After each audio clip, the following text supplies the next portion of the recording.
Des produits de première qualité, premier choix, marque originale. Baolay manolotra anao ny fampalalam-baovao. Baolay, toujours meilleur. Bonjour. Bonjour. Mitondra antsika amin'ny tontolo andronao. Bonjour.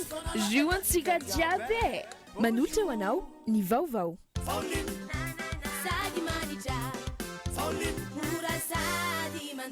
Junta Toariage. Vaoline de manolotra anao ny vaovao. Des personnes de valeur qui partagent tous l'amour de leur pays autour d'une Castel. Castel, le goût de la réussite. Castel manolotra ho anao ny vaovao.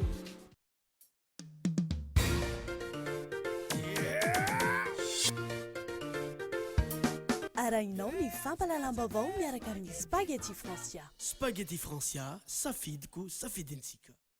Pour votre construction ou réhabilitation, choisissez Socavitre comme une bonne référence de qualité et de solidité.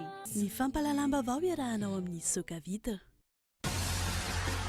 Magasin Saint-Georges Vista Tsaralalana, magasin Saint-Georges Vista Horizon Hotels, représentant exclusif des marques Saint-Georges et Vista. Arahinao ny fampalalam-baovao miaraka amin'ny magasin Saint-Georges Vista Tsaralalana sy magasin Saint-Georges Vista Horizon Hotels.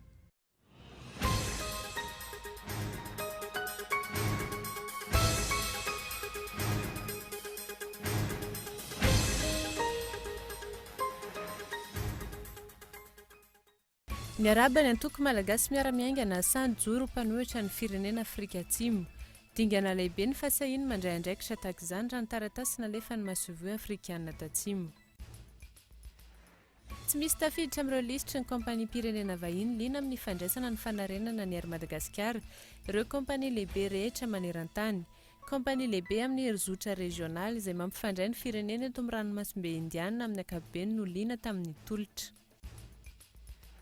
Manao toy vakana ny fanomezana fanampin'ireo sahirana eto amintsika amin'izao ankatoko ny fety izao, na olon-tsotra na fikambanana na antoko politika, tsy hita ary tsy reny fanjakana amin'izany.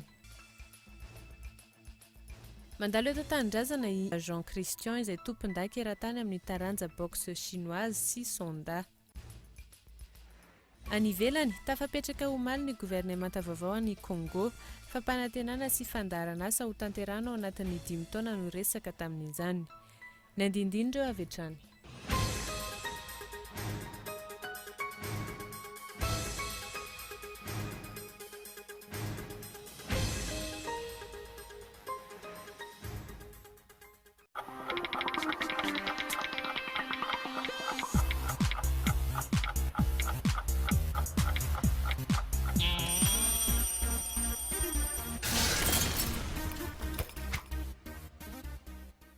Venez profiter de la super promo spéciale fête chez Baolay.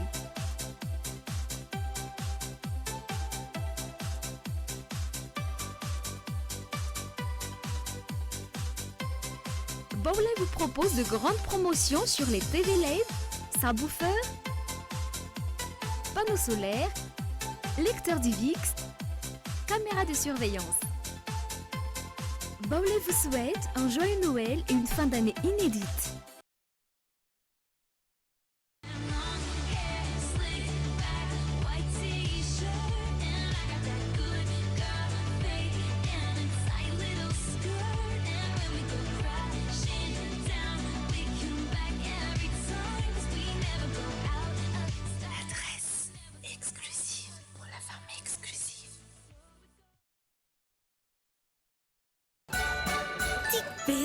Fanomezana miavaka amin'ny fe tolory azy ny Orange Rise, ilay smartphone nampamirapiratra ny Noely. Misy antso adiny iray ifampiantsoana mandritra ny fety, SMS 10 andefasana firarian-tsoa, internet 1,5 gigaoctet ifandraisanao amin'ny olona akaiky anao. Sady efa niena 175 milliards TTC fotsiny ny vidiny. Hitanao ny amin'ny toeram-pivarotana Orange rehetra.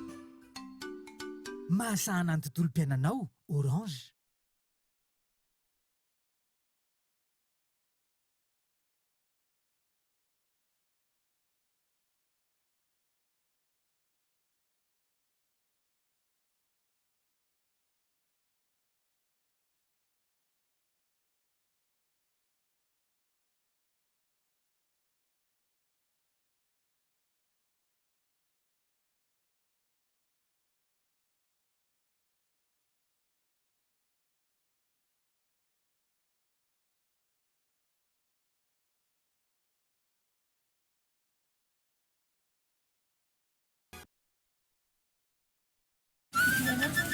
sady vola vao mafana be mihitsy izy misongona dadabe zanonako ary ahoana ny tovolahy ny amoko vola efatra azafady eo iny ary hiavy manahoana ianao atao mena kely nena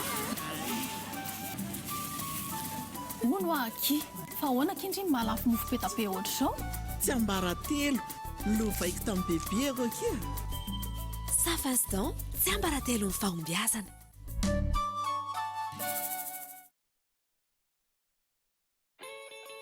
Noël, c'est cadeau. Noël, c'est de la nouveauté. Noël, c'est tendance, couleur, lumière, design. Noël, c'est généreux. Noël, c'est Batimax.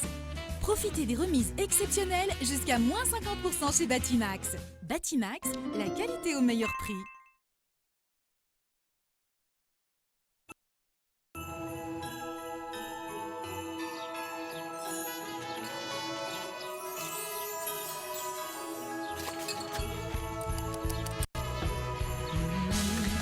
Feels good in my heart, in my soul, when you're here right beside me.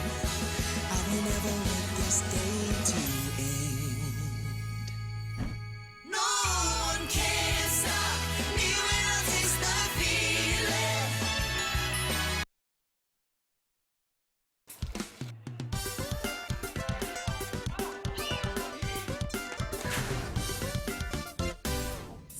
Hello! Afaka tsara ny tasy afa ny ndrehetra manadio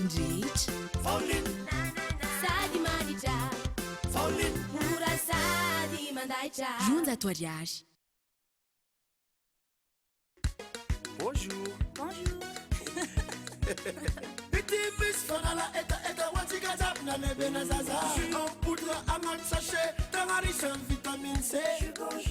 Bonjour.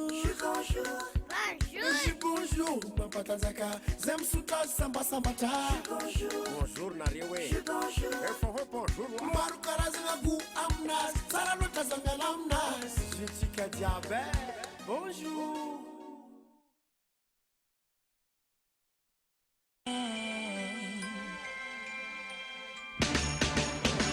Porte, fenêtre, volet, véranda, tôle, vitre. Soka Vitre, fabricant poseur et spécialiste de pliage de tôle et bien d'autres, vous propose un large choix pour tous vos projets de construction et de rénovation. Elle fabrique sur mesure tous les menuiseries alu à prix d'usine. Alors, qu'attendez-vous? Venez nous voir à Doutapenac ou sur notre site internet. Très sincèrement, à votre service.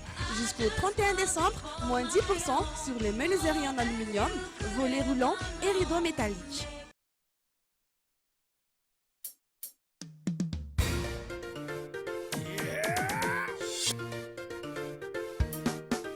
Spaghetti tena matsiro, Spaghetti Francia, mora vidy tsara qualité. Spaghetti Francia, Tsy mirekidraikitra, mora andrahoina, mitombo tsara, mora masaka, avitana karazan-tsakafo. Spaghetti Francia, Mampire antsika jiaby. Spaghetti Francia. Spaghetti Francia, safidiko, safidintsika.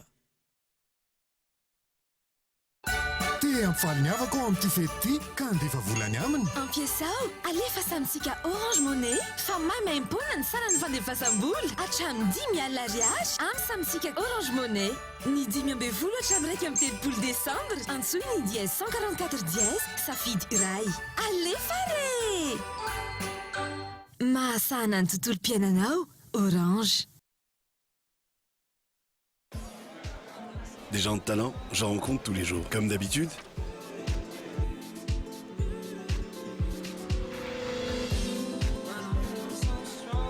Déterminés, passionnés par ce qu'ils ont choisi de faire.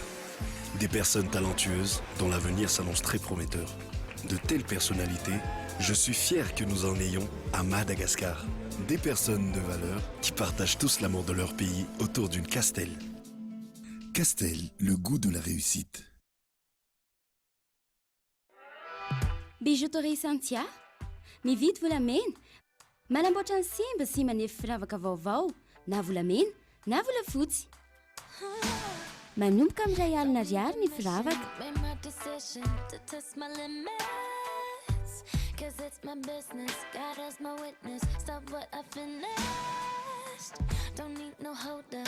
Bijouterie Santia, immeuble Arena, Antanmen, box 37, téléphone 033 18 544 04.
Finaritra tompoko lasy tompoko vavy manasanao ary anaraka ny fampalalam-baovao Kolo TV hatramin'ny farany. Anomboantsika ny vaovao dia noarabain'ny firenena Afrika Atsimo tamin'ny alalan'ny taratasy ny antoko malagasy miaramiainga tamin'ny fanapa-kevitra ijoro ho mpanohatra eto Madagasikara. Dingana iray lehibe no nahavitana izany hoy hatrany izy ireo. Fanadidiny Lili Rabiata. Miaraba ny antoko malagasy miaramiainga amin'ny fanapahan-kevitra niraisy no mpanohatra ara-dalàna eto amin'ny firenena ny Masolo Afrika Atsimo. Mifanaraka amin'ny lalam-pandrena ny Repoblika Fahefatra sy ny lalàna velona eto Madagasikara io fanapahan-kevitra io. I Afrika Atsimo izay firenena fantatra amin'ny fanajana ny demokrasia manerana ny Afrika araka izany no isan'ny voalohany sasina ny eo ampahabemaso ny fankatoavany ny fahasahin'ny antoko malagasy miaramiainga mijoro mpanohitra. Tsy tako ireo firenena vahiny hafa izay milaza ho mandala ny demokrasia nefa tsy maneho hevitra amin'ny olana misy eto amin'ny firenena fa miray tsokombakomba amin'ny mpitondra, tsy manome toerana malalaka amin'ny mpanohitra. Nanilikilika ny fanehoan'ny antoko malagasy miaramiainga ho mpanohitra na ny filohan'ny antenimieram-pirenena na ny teo anivon'ny fitsarana avy momba ny lalam-pandrena na nanisy aza ny fampahafantarana izany. Ankehitriny anefa, firenena vahiny izay fantatra amin'ny fanajana demokrasia indrindra eto Afrika no mankatosy maneho ny fanohanana ny mahampanohatra ity antoko politika ity. Hatreto aloha, miandry ny fanapahan-kevitra ny fitsarana avy momba ny lalam-pandrenana amin'izay fijoroana ho mpanohatra izay ao anatin'ny fahefana mpanao lalàna. Ho an'ny mpanara-baovao, tsy misy antony andavan'ny fitsarana avy ao Amboda io fanapahan-kevitra ny antoko malagasy miaramiainga io, ny fijoroana ho mpanohatra izay arovana lalam-pandrenana ny Repoblika Fahefatra. Mitakina moana tsy misy atakandro ny Augustin Andriamananoro ny etsika mitsanganaro malagasy ho an'izy ireo.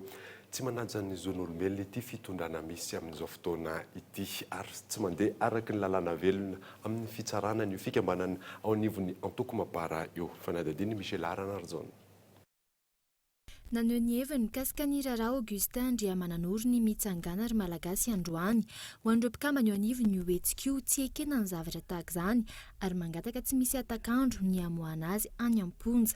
Fisamborana Augustin Andriamananoro zao izay zany tenay resahana amin'ny vahoaka fa efa tegna tsy izy tsony ny zava-misy eto amin'ny firenena tafahoatra ny fitondram-panjakana zany efa tena miantsiady amin'ny vahoaka mihitsy tsy miaro ny vahoaka ka tena manameloka zao fihetsika zao zahay ato amin'ny mitsangana ary malagasy ary tsy petrapotsiny tsy petrapotsiny satria izy mihitsy zany efa miady amin'ny vahoaka malagasy aiza verangady olona mpandevenana anatin'ny fahoriana samborina raha ny fanazavany raha ity fitondrana ity no jereny isan'ireo fitondrana nanososy ny zon'olombelona indrindra izany raha ny fanazavany ny sekretera jeneraly ny antoko ny havana tsy manaiky an'izany mitsanganary malagasy satria zay zany mahita hoe vohitsakitsaka mihitsy ny zo maolona tena zo maolona zo fototra ny maolona mihitsy a ny simba akoatra ny lazay ny namako tato hoe ny fombatsika malagasy mihitsy zany ny vohitsakitsaka satria ny razana zany ny fanotronona ny fandevena zany zava-dehibe amintsika nefa dia enina ampisehoana ny atao hoe abibiana zany tsy ekena zany ka tsy ekena mihitsy zany hoe fanitsakitsana ny zon'olombelona zany ny angatanay dia ny amitsorana azy tsisy fepetra mihitsy ary tokony andrainy andraikiny koa zay olona nanao ny tsy ara-dalàna zany a zay nisambotra anazy a atao hoe mifomba bibiana sy mifomba tsy manaraka ny fomba mamalagasy ho an'ny hetsika mitsangana ary malagasy nandeha tamin'izay loany ny fitsarana ny Augustin Andriamananoro izay filoha lefitry ny antoko mapary niatrika izay ny fitsarana Andriamatoa ministra Augustin Andriamananoro iny dia hita fa tsisy tena tsy meloko izy ka nalahelo ny fonay hoe vohitsakitsaka ny sotoavana mamalagasy tena tsy ao intsony ny francophonie ve ajaina ohatran'izao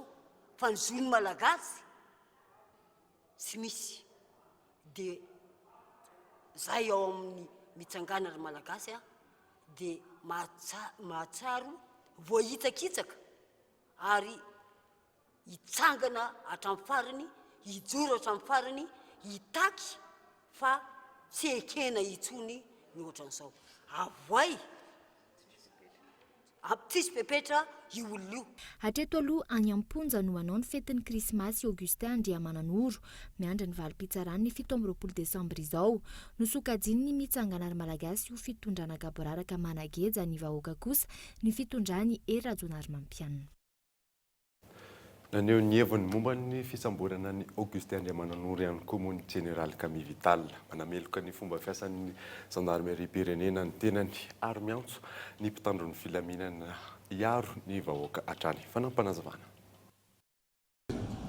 ary enina amin'ny telopolo taona atao amin'ny tafika malagasy ary betsaka ny toerana zay zahany tamin'ny fotoanandro ny zato amin'ny tafika fa mampalelo ny zavatra misy amin'izao fotoana zao na mijery fotsiny tsika reny fomba nanamborana ny Augustin reny raha jerena eny amin'ny gazety jerena ny télévision dia hoe morege na reny tomobile atao reny eny tomobile ny morege ary ny fahalalako azy amin'ny zavatra fantatro amin'ny maha force de l'ordre tena tamin'ny fotoanandro ny fafa efa misotro ronono dia hoe ny morege eny composé ny miaramila police sy gendarme fa ny olona nanambotra ny Augustin teo dia gendarme fotsiny move ny qualité ny tsy bafoué ve ny qualité ny gendarme amin'izany zavatra zany emoreky noetiny ao nefa nareo gendarme ihany ny miseho aiza ary ny miaramila aiza ary ny polisy amiko reny dia efa tsy mety ka manao antso ihany a mampatsiahy mialatsiny a fa tsy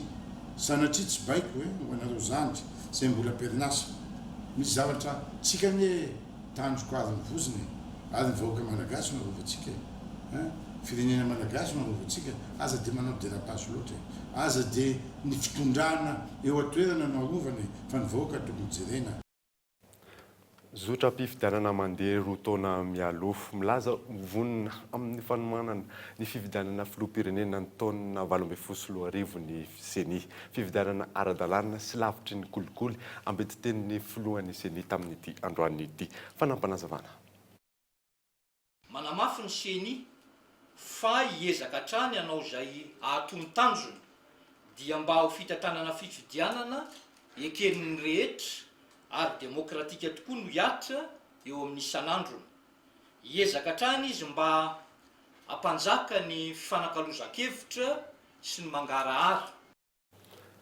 lafim-baovao hafa kosa indray dia tsy misy tafiditra amin'ireo lisitry ny kompania mpitaterana vahiny liana amin'ny fandraisana ny fanarenana ny Air Madagascar ny kompania lehibe rehetra maneran-tany kompania lehibe amin'ny zotra régional izay mampifandray ny firenena eto amin'ny ranomasimbe indiana amin'ny akapobeany ihany moa ny liana amin'ny tolotra Lili Rabiata kompania mpitaterana vahiny 7 no fantatra tany am-piandohana fa liana amin'ny fandraisana ny fanarenana ny kompania mpitaterana malagasy Air Madagascar, Air Austral, Air Mauritius, Kenya Airways, Johannesburg Airlink ary ny Ethiopian Airlines no fantatra taty aoriana fa voatana ny antota-taratasiny ary safidianana izay azo ny fanarenana ny orinasa. Kompania mpitaterana tsy tafiditra ho isan'ireo kompania lehibe indrindra maneran-tany ireo liana ireo raha ny hita amin'ny filaharan'ireo kompania mpitaterana lehibe rehetra maneran-tany. Amin'ireo kompania mpitaterana zato vao kilasy ho lehibe indrindra, fa 770 ny laharana misy ny Air Mauritius, fa 970 ny misy ny Ethiopian Airlines, fa 570 ny misy ny Kenya Airways. Tsy tafiditra amin'ireo anaty lisitra ireo kosa ny ambiny. Ny kompania mpitaterana vahiny lehibe tahaka ny South African Airways izay mitana ny laharana faraka 70 amin'ny filaharana ohatra ary isan'ny kompania voalaza ho matanjaka indrindra eto Afrika tsy liana tamin'ny fandraisana ny Air Madagascar. Na ihany koa ny kompania lehibe Air France izay efa nanana petrabola ihany koa tao amin'ny kompania mpitaterana malagasy io. Mampametra-panontaniana araka izany ny antony tsy maharisika ireo kompania lehibe ireo raha tsy mazava ny fitsipidalao na tsy ampy ihany koa ny mangarahara tamin'ny paikady anarenana ny orinasa.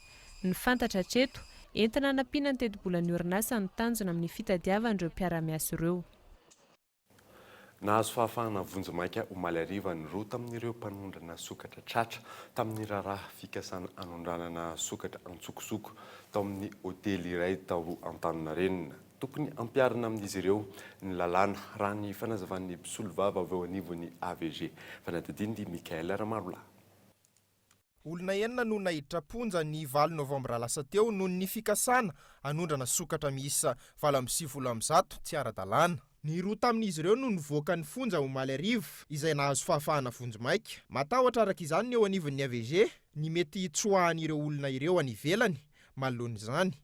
Raha ny fanazavan'ny teo anivon'ny AVG hatrany dia olona manambola ary milaza fa akaiky ny fitondrana izy ireo.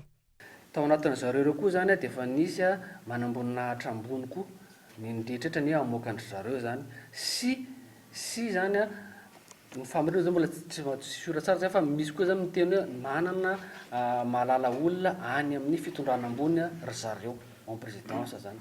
Zay zany reo olona ireo zany ao anatin'izay zavatra. Ary zay tena hainay mihitsy satria le izy tena vente international.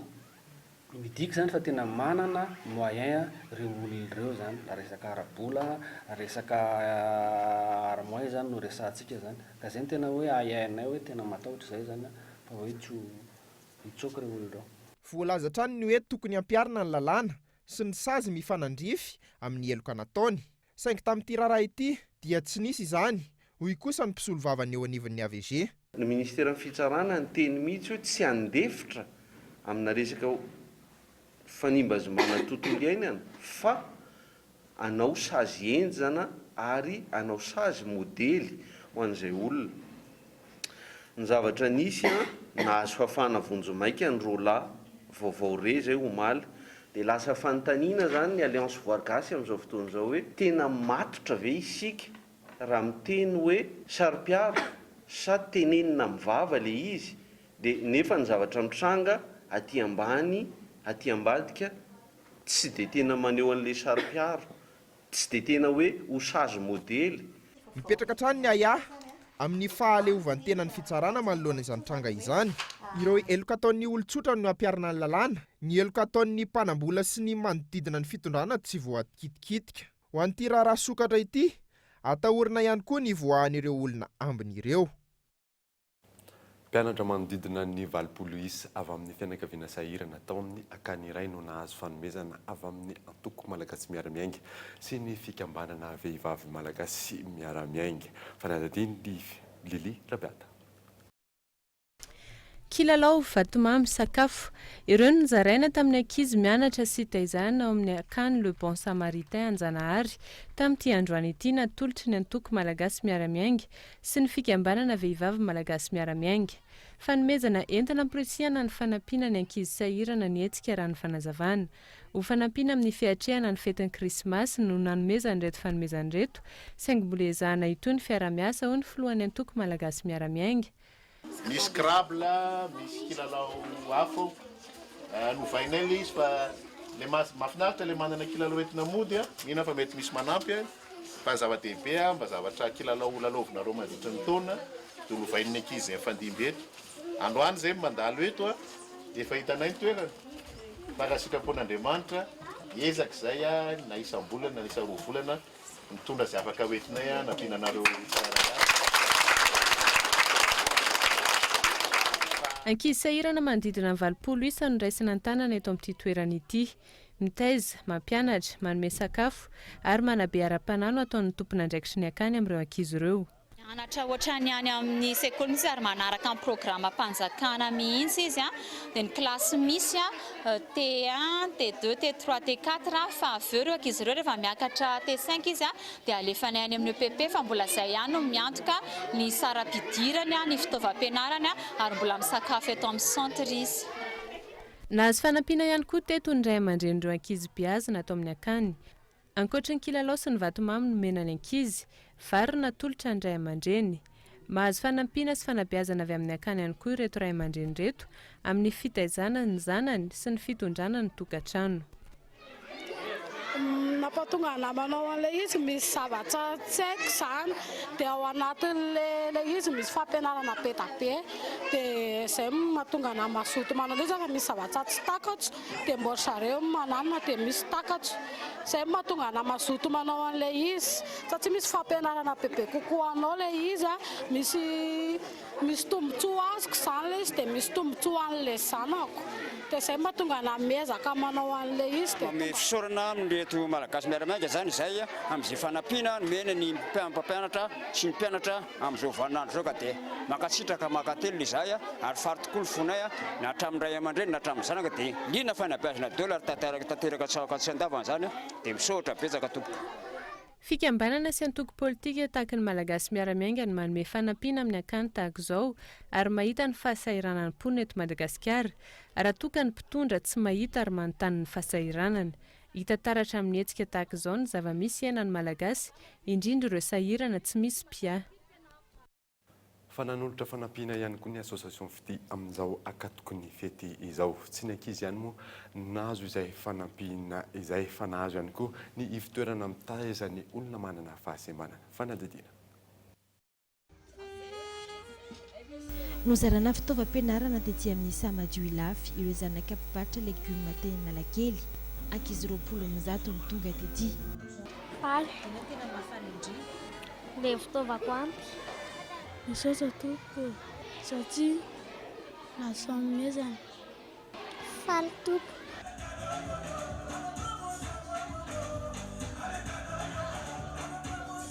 Akatoko ny krismasy sy mitsidika teny amin'ny Orchidée Blanche ety Ivandry ny association fity tarihan'ny filompanorina azy Mialy Rajoelina ny fikambanana AES na association des éducateurs spécialisés sy ny scout triennale fikambanana scout natokana ho an'ireo ankizy manana fahasembanana ara-tsaina no izarana kilalao sy vantomamy. Ankizy 9 no nahazo fanomezana no toloran'ny filompanorina ny association fity Mialy Rajoelina. Ny fiteny hoe Noely, krismasy zazakely, Noely, krismasy mpifaliana, Noely, krismasy fanantenana, koa faly zay androany raha toka mitafo aminareo indray.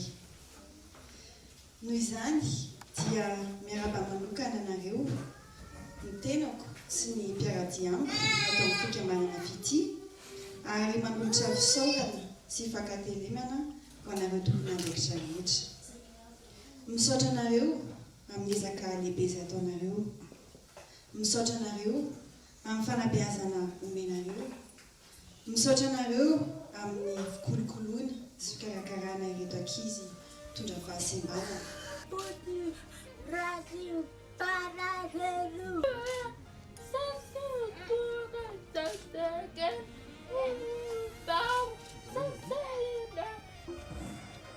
Fa nozarana kilalao sy vatomamy ihany koa ny teny amin'ny SMM na ny sekoly ho an'ny Mona Marenina.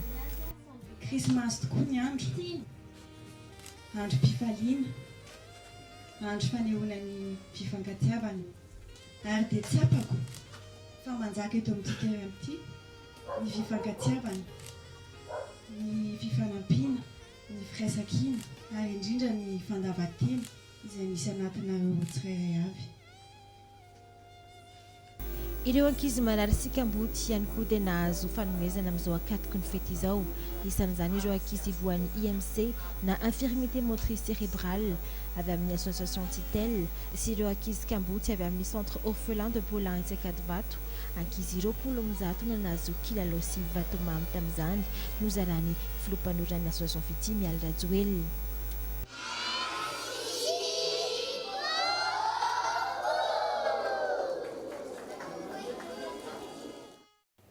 Fanampina etsero olotsotra fikambanana mpanakanto orinasa manao toy ivakana ny fanomezana fanampina ireo sahirana eto amintsika amin'izao fotoana izao tsy hitapopoka kosa ny fanjakana fanadadiny Michel Ranarjon.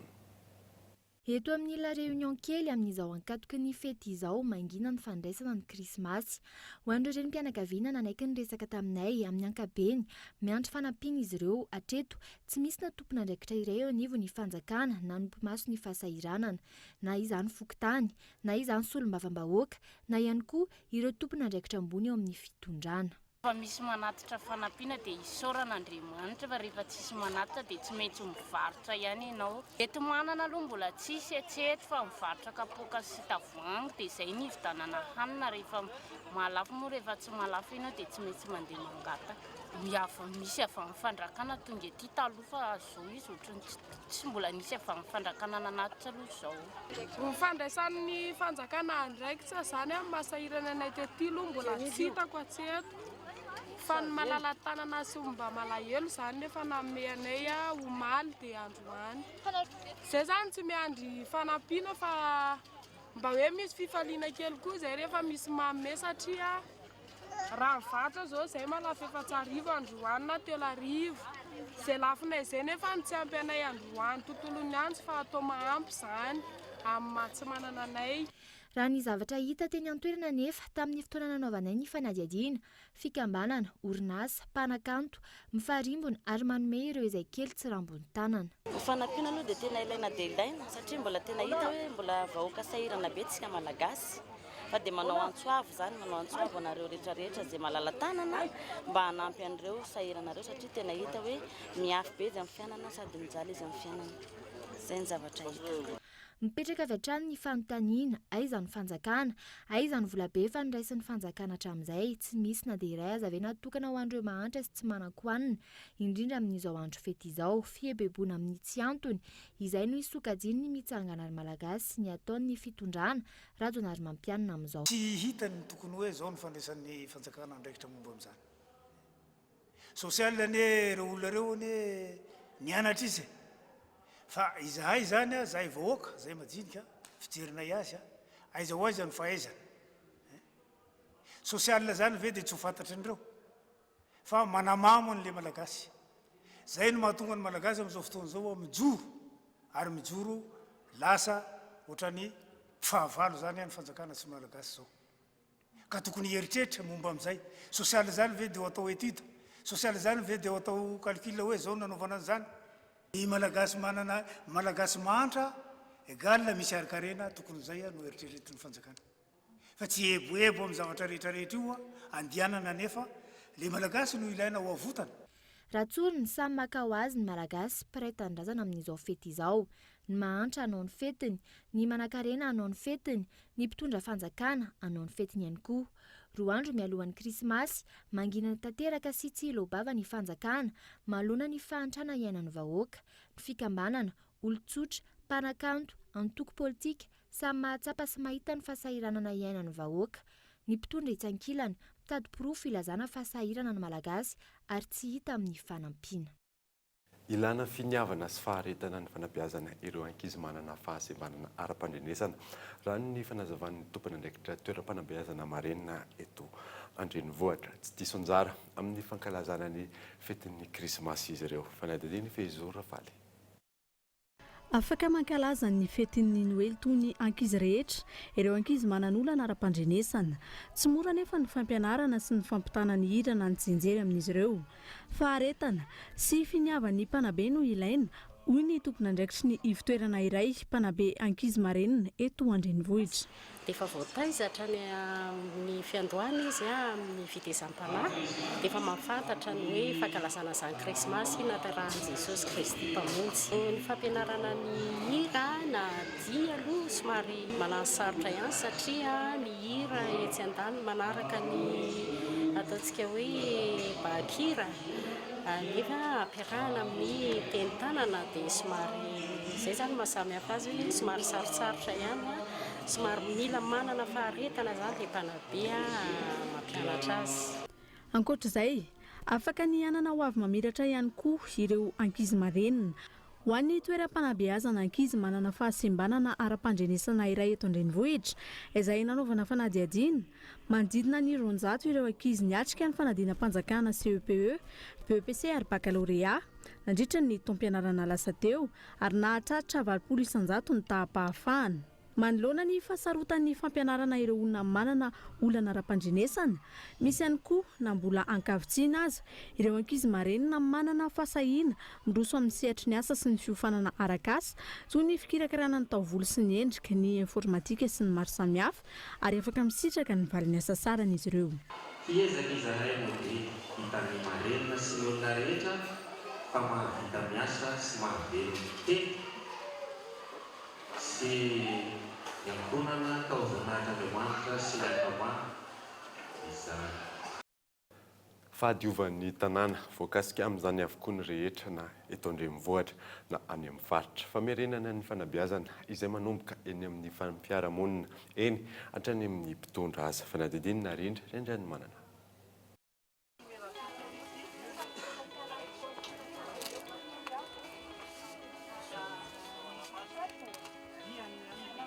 Fanariana fako sy fametrana dabapako, fihetsika tsotra ary tsy mila ezaka lehibe eo anivon'ny fiarahamonina. Anisan'ny renivohitra maloto indrindra ary manimba ny tontolo iainana ny Antananarivo raha eo amin'ny sehatra iraisam-pirenena. Miatomboka amin'ny tsirairay ny ezaka amin'ny fanariana fako sy fanentanana manodidina. Fatsapahan-tena sy fiovan'ny toe-tsaina ary fanentanana avy amin'ny mpitondra no ilaina raha ny fanazavan'ireo olon-tsotra sendranay androany. Fako zany tokony tsy haririny eny amin'ny toerana tsy tokony hanariana fako dia mba madio ny tanàna dia mba misy ny fahasalamana ny vatana fa eny amin'ny tobi-jaodira zany tokony hanariana fako zany tsy ampy fa tokony hovaina tsy manana arena dia satria ohatrany hoe manambany an'ilay tsy manana zany le manana ohatran'izay ihany le izy ho fahadiovana toy izy na lalandava foana tondra hoe eto any tokony azo anariana fako eto ny tokony azo anariana fako isaky ny morona arabe rehetrarehetra zany tokony anadio daholany zay ny tena izy satria manjary mitondra fahasalamana ho an'ny olona le izy zay ny tena maro tena tokony atao zany dia tokony andray andrafitra dahodahola ny olona rehetrarehetra na mitondra na ny olona tsotra. Ny eritreritro manokana satria le izy le fanjakana koa zany efa misy fotoana hoe miezaka manadio fa le olona misy koa zany efa tsy haiko efa mety efa simba koa le saina ohatra hoe misy olona anankiray mihinana akondro izy dia tsy poneny amin'ny lalana le izy ohatr'izany. Mandamina an'le resaka fako sy ny fahadiovan'ny tanàna manodidina sy ny tsika ihany zany mananona ny tontolo iainantsika zany. Ie tokony hovainana satria nefa misy pobera fa dia mbola misy ny sasany hoe fa fahazatra le manepiny taratasy ny lalana dia izay nanatovana andeha manodidina koa rehefa toloina hitrahana le pobera eo aloha zany mba tsy hamparitaka eraky ny lalana le fako fa ariana ao anatin'le pobera dia mba madio tanàna. Ho an'ny mpanabe tsotra ny vahaolana, ilaina ny fanabeazana eny anivon'ny fiarahamonina. Miainga amin'ny tokantrano izany ary mitohy eny anivon'ny fiarahamonina. Ankehitriny lasa fahazarana indray ny manary fako na efa misy aza ny dabapako amin'ny toerana maro eto Andrenivohitra. Fiovana eo amin'ny toe-tsaina izay lasa fihetsika ary miova fahazarana no takiana amin'ny tsirairay. Noho izany zany mila hiverenana izay fanabeazana zay. Hatraiza ihany koa ny fiantsoroana miaraka eo amin'ny mpanabe sy ny ray aman-dreny ary indrindra ihany koa no mpitondra satria raha ny zava-misy dia lasa mifanelika andraikitra nefa izany olom-pirenena vanina zany raha olom-pirenena marina isika dia mahay manaja mahay mankatoa an'izany hoe fiarahamonina zany indrindra fa ny lamina apetraka ao anatin'izany fiarahamonina zany ka izay le mivavah ankehitriny miatomboka aiza le izy miatomboka any amin'ny fitaizana ao anatin'ny ankohonana ary mihitatra indray le izy any amin'ny fiarahamonina dia mazava ho azy fa le fitaizana zany a dia atevenina any amin'ny fianarana any amin'ny sekoly zany. Ao aorian'ny fety ireo fako mivangongo no misongadina manerana ny tanàna. Tranga efa mahazatra isa-taona raha tsy misy ny fiovantoetra avy amin'ny olom-pirenena tsirairay avy. Ivalina afaka herinandro ny taona, heverina fa andray ny taona vaovao ao anatin'ny fahadiovana ny rehetra. Manana ny andraiky ny lehibe ao anatin'izany ireo mpitondra. Mpianatra andian'ny fahatelo amby roapolo ary andian'ny faharoa tamin'ity taona ity navoakan'ny toeram-piofanana Ekova androany. Ankoatry ny mari-pahaizana zaitra izay azon'ireo mpianatra dia misy ihany koa ny mari-pahaizana fampiangona ao an-trano. Fanadadiny Mikael Ramalola. Miisa 300 ireo mpianatra no nahazo mari-pahaizana androany teo amin'ny toeram-pampihofanana Ekova. Andian'ny fahatelo amby roapolo ireo navoaka ireo. Efa nisy ny famohanana andian'ny faharoa amby roapolo tamin'ity taona 2024 ity ihany. Ankoatra ny fanolorana mari-pahaizana ireo mpianatra dia nisy ihany koa ny fanomezana mari-pakasitrahana ny mpampianatra eo anivon'ny Ekova. Anisan'ny tena manaitra ny amin'ny tiandradroany ty koa izay safidianan'ny mpianatra ny thème robe de bal ka io zany ny akanjony nanaova amin'ny mpianatra nandraisany ny diplôma izay akanjony zairindry zareo ihany hiatrika ny taona tao-pianarana 2024 ny Ekova manomboka amin'ny volana janoary io izay efa mandeha ny inscription amin'izao volana desambra izao ka ao anatin'izany fiatrehana ny tao-pianarana 2024 zany dia misy zavatra be dia be mpanjinina izay efa toy ny fanaona ihany satria manomana ny fanadinana sy ny famoahana mpianatra isaky ny isa-potoana izahay. Niavaka tamin'ity androany ity ny fanarahana ny lohahevitra krismasy na tamin'ny fiakanjon'ny vehivavy na ihany koa tamin'ny fiakanjon'ny lehilahy. Ho an'ireo izay vao hiditra eo amin'ny toeram-pampihofanana Ekova dia efa misokatra ny fisoratana anarana ho an'ny taona 2024.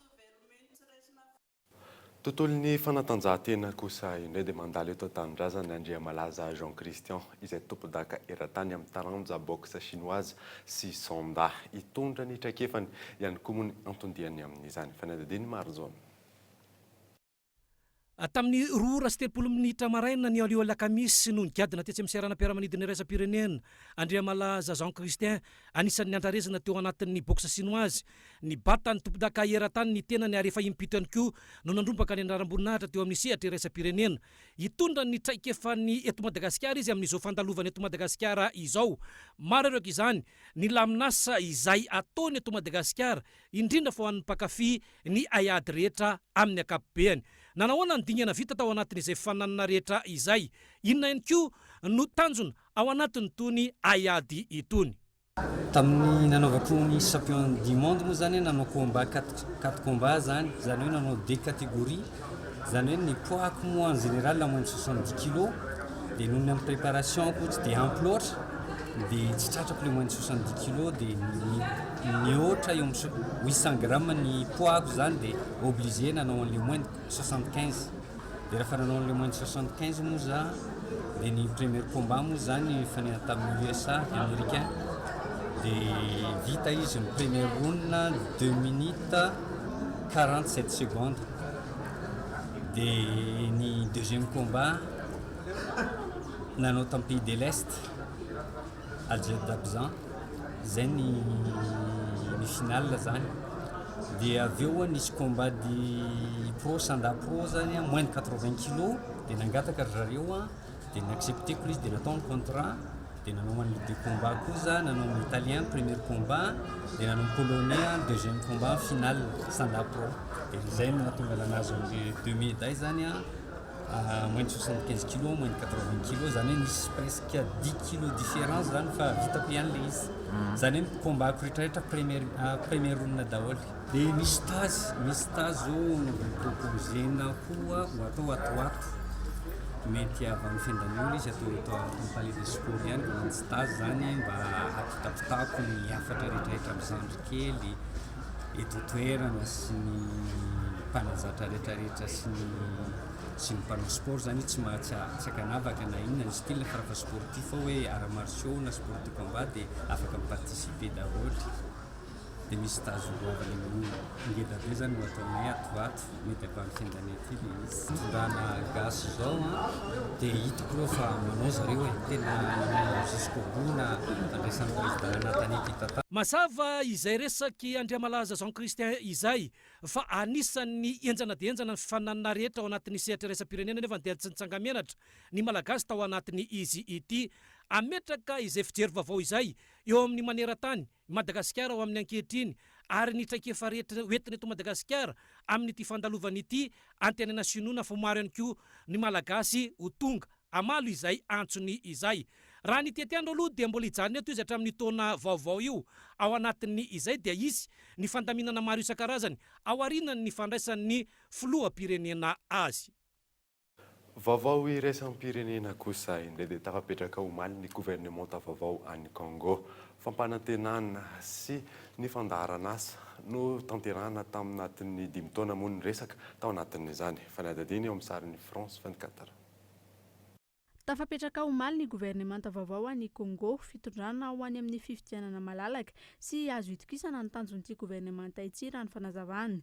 Eo ihany koa ny fanafoanana ireo raharaham-pitsarana ara-politika sy fanagadrana tsy amin'antony. Toy ny amin'ny tany afrikanina maro anjakan'ny kolokolo ihany koa ny toerana ary mbola ady goavana ho an'ity gouvernement nitsangana omaly ity ihany koa izany. Laza ihany koa ny mpitondra teny ny gouvernement congolais fa tokony ho maimaim-poana ny fiterahana, ny fitsaboana sy ny fizaham-pahasalamana ho an'ireo ankizy latsaky ny 5 taona. Nambarany ihany koa fa mila fiomanana amin'ny fahasarotana mety hitranga ny Repoblika Demokratika ny Congo izay misedra olana ara-toe-karena goavana amin'izao fotoana izao. Raha ny fanazavana hatrany, ireo ministera rehetra no voakasika amin'ny fanatanterahana ireo fandaharana asa ireo atao anatin'ny 5 taona manaraka, izany hoe hatramin'ny taona 2024 na dia hatramin'ny taona 2024 ihany aza no maha-praiminisitra ny praiminisitra congolais Sami Badibanga izay nisolo toerana ny praiminisitra Nametra-Pialana Matata Ponyo. Ankilan'ireo fampanantenana sy programana asa nambaran'ny gouvernement vaovao ireo anefa sivily 70 no matin'ny milisy tao avaratry Congo ary trano ny anjatony ihany koa no nidoran'izy ireo. Alohan'ny sarana moa dia averina aminao ireo vaovao nisongadina tamin'ity alina ity ny arabany antoko malagasy miaramainga nasany joro ho mpanohatra ny firenena Afrika Atsimo. Dinga lehibe izany hoy izy ireo trany moa. Manao toy vakana ny fanomezana fanampiana ireo sahirana eto amintsika na olon-tsotra zany na fikambanana na antoko politika. Tsy hita popoka kosa ny fanjakana ary farany moa dia mandalo eto an-tanindrazan'ny Andriamalaza Jean Christian izay tobodaka eran-tany amin'ny taranja boxe chinoise sy sonda. Dia izay mamarana ny fampahalalam-baovaontsika tamin'ity alina ity. Ankasitrany ianao nanaraka ny vaovao hatramin'ny farany tenako mame fotoananao amin'ny manaraka indray. Sofa mandry dia veloma amin'ny foda olo tompoko.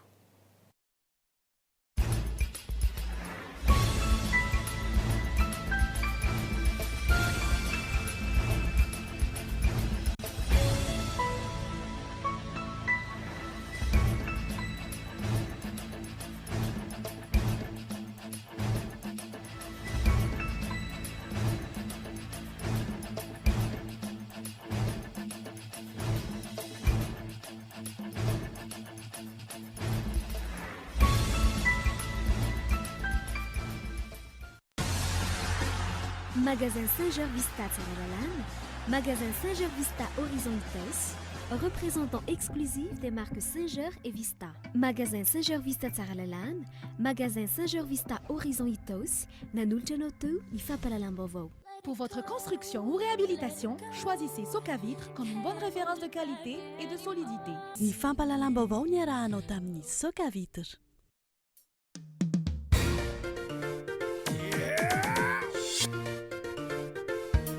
Fampalalam-bavao narahinao teo miaraka amin'ny spaghetti Francia. Spaghetti Francia, safidiko safidintsika. Narahinao teo ny vavao niaraka tamin'ny Castel. Des personnes de valeur qui partagent tous l'amour de leur pays autour d'une Castel. Castel, le goût de la réussite. Narahinao teo ny vavao niaraka tamin'ny Vaoline. Vaoline. Sadi Madija. Vaoline. Pura Sadi Mandaicha. Junta Toriage. Bonjour. Bonjour. Narahinao teo ny vaovao niaraka tamin'ny bonjour. Juantsika jiaby. Des produits de première qualité, premier choix, marque originale. Baolay nanolotra anao teo ny fampalalam-baovao. Baolay, toujours meilleur.